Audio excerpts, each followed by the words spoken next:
look who it is. Welcome to my dining room table, my writing table. This is where everything happens usually. I'm here with my journal, and I wanted to share with you a segment that I also shared on TikTok. I actually rephrased this, and I wanted to just elaborate on it a little bit. Excuse the angelic lighting cascading down. The angels are also at the table today. I called this little segment Too Much. You know, it feels like when you're dehydrated and maybe overfull, that nauseating feeling void of a cure.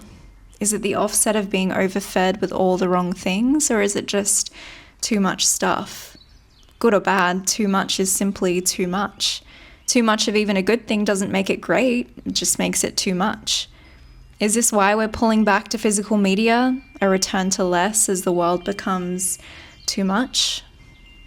That was the rewrite of the general concept that I was journaling about today, and it kind of stemmed off this flood that I've had on social media of all of this negativity. I mean, it's all the negativity that's surrounding the world right now, and it seems like that's the only thing my algorithm has seemed to pick up, and I try to avoid it as best I can, but sometimes you do fall into that little doom spiral of all these dark themes. And I ended up having conversations with my parents the last few days and realizing, oh my goodness, like the world is so dark that you really do have to do the things that you love and make arrangements to, if you can, as best you can, make arrangements to live a life that fulfills you as much as possible, because there is so much darkness around us. I mean, it can just all be extremely overwhelming, and I think I fell down that loop a little bit and realized that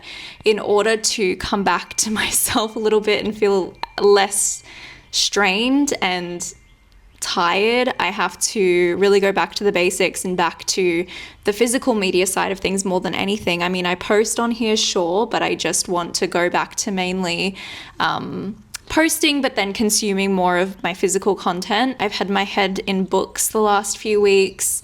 I use my typewriter. I'm trying to use her a lot more often to write as well, except for my novel, because I mean, I'm not that courageous to be typing a whole novel out on a typewriter, although I did do a nonfiction on my typewriter, so I'll give it that. That was a lot of pages. It really does feel like we're living in a world of just too much, so much clutter, and even the bad things, they feel really cluttered in your brain when they're being thrown at you all the time.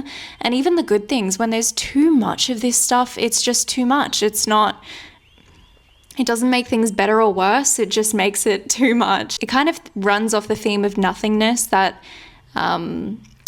is spread throughout the philosophy of Andy Warhol. I finished that book, and man, it makes you think about your own personal philosophy, and I spoke about that in my last video. But really, it made me think about things, just terms of things, and I thought this whole idea of too much, and this whole idea of you can have too much of a good thing just as you can have too much of a bad thing, because collectively it boils down to just too much. And that's for social media, that's for socializing, that's for not socializing enough. Like, there's this balance that we are called to carry and check on throughout our lives. And yes, it can be absolutely exhausting to constantly check on these scales that are constantly going out of whack. It really feels like sometimes you're in a huge warehouse full of all of these scales that you have to go through every day and check. And are you balanced? Are you balanced? Why am I feeling off? Who's the culprit? Why am I feeling off?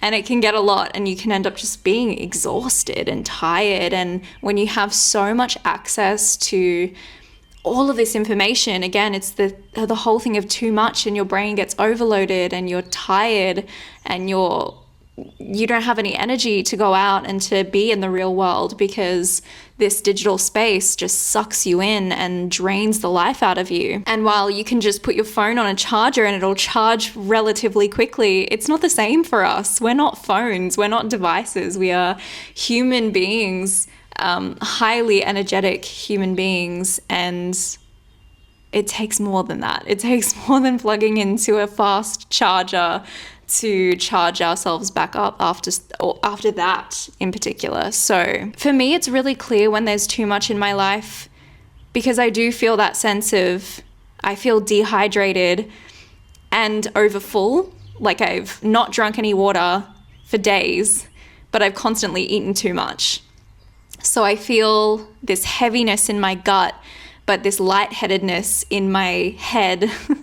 And collectively, I just feel like a mess. So you just kind of feel hungover all the time. Too much doesn't discriminate between good or bad. It's just too much. And collectively, it's just, I guess it's just not a good thing. So I don't know. I don't know. It's like they cancel each other out into nothingness, if that makes any sense. I don't know. If you've read that book that I was mentioning before, maybe that'll make sense to you, because I don't know.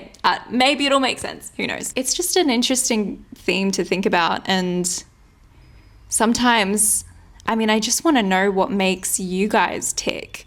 And I think it's pretty telling what that is, because it can be so different from person to person.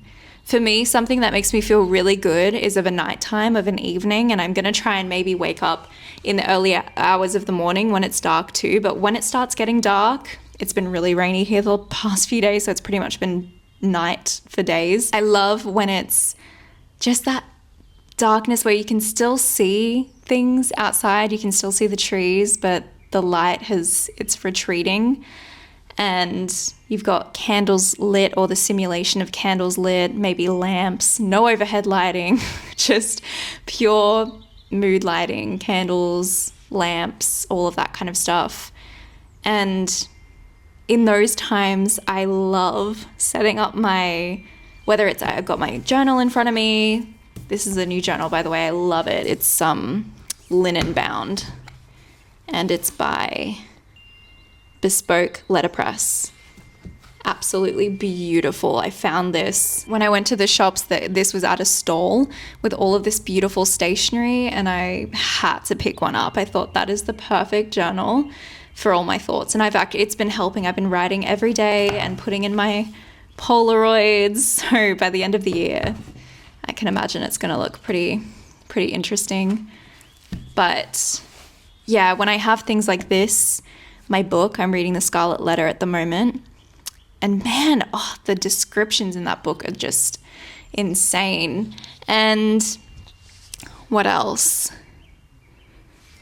My typewriter, I love laying out my typewriter here on my scarf and just typing away and pretending like the internet and computers don't exist. I think that's just so fun. I love it. And then just the silence too, not even having any music on, or maybe having something in the background. Like I love putting on nature sounds with wind chimes in the back. I know that's really specific. It's in those moments that I can realize in what areas I have too much and what areas I have too little.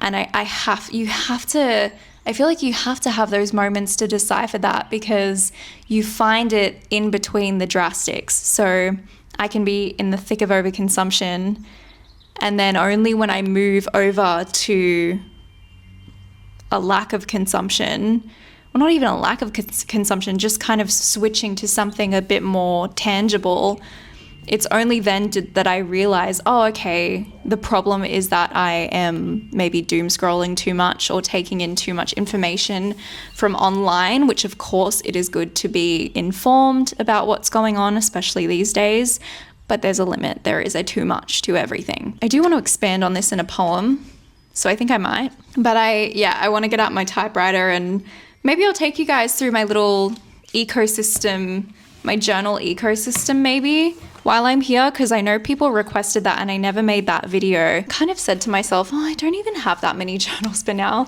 that I use at least, but now laying them out here, I'm like, Okay, let's go through, starting off with this little guy.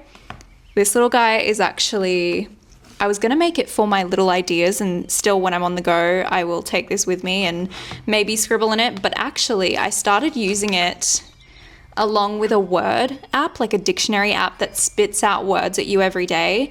And any words that I find interesting that I've never heard of, I write them down along with like what they are and their little definition. So I have a few pages so far of words, and this comes in handy when I'm writing.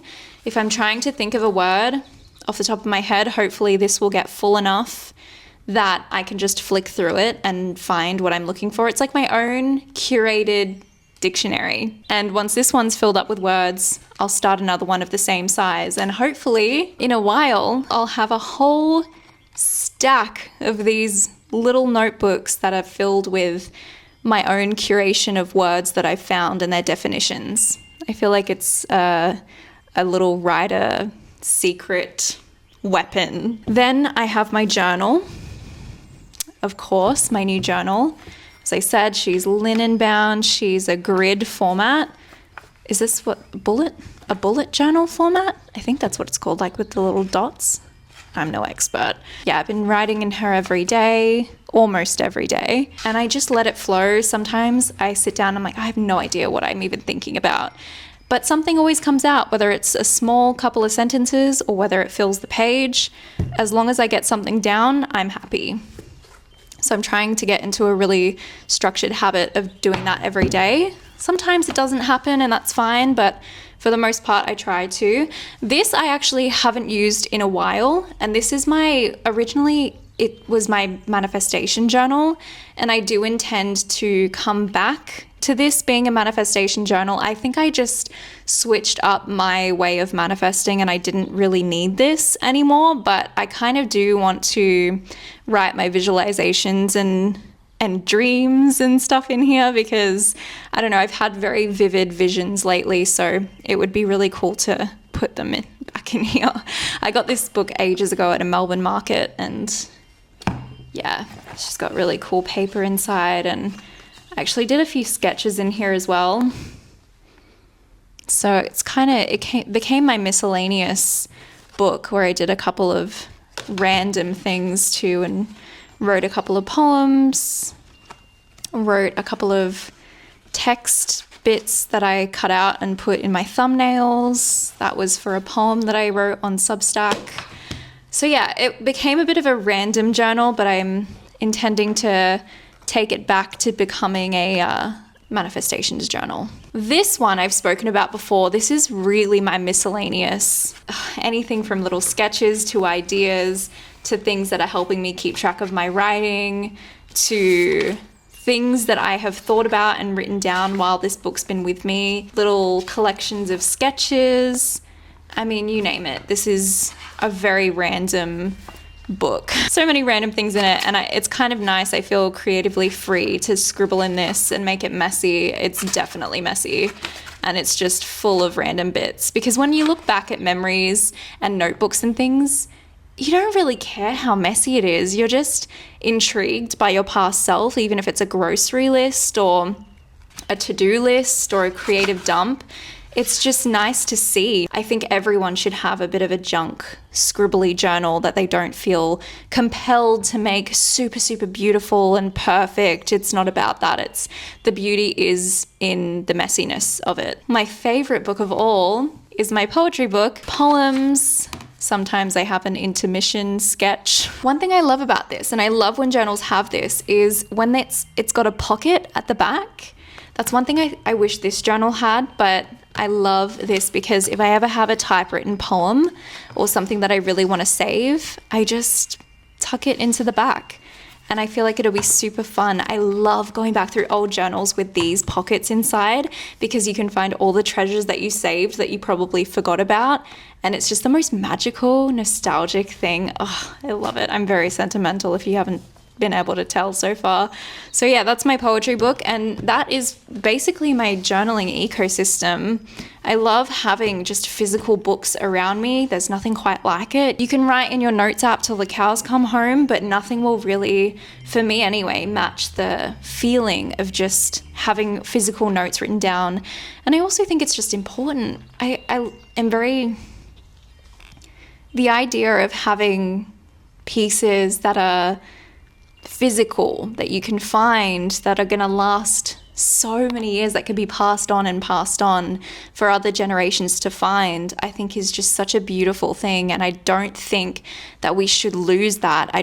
It should not go anywhere because it's such a beautiful thing. And I don't want there to be a lack of things like this to find down family lines. I want it to be rich as it was before computers came around.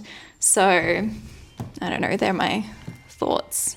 And that's my little ecosystem. But of course, these videos are very much structured as open dialogues. I would love to hear your thoughts about all of this. Please let me know in the comments below, and also let me know if you like this format of video, if there's something else that you would like, if you have any ideas. As I said, yeah, please feel free to let me know. But I think that's all I had to say today. That was it. Thank you so much for watching. Thanks for listening, and I'll talk to you very soon. Ti amo e ciao. Mwah. Bye.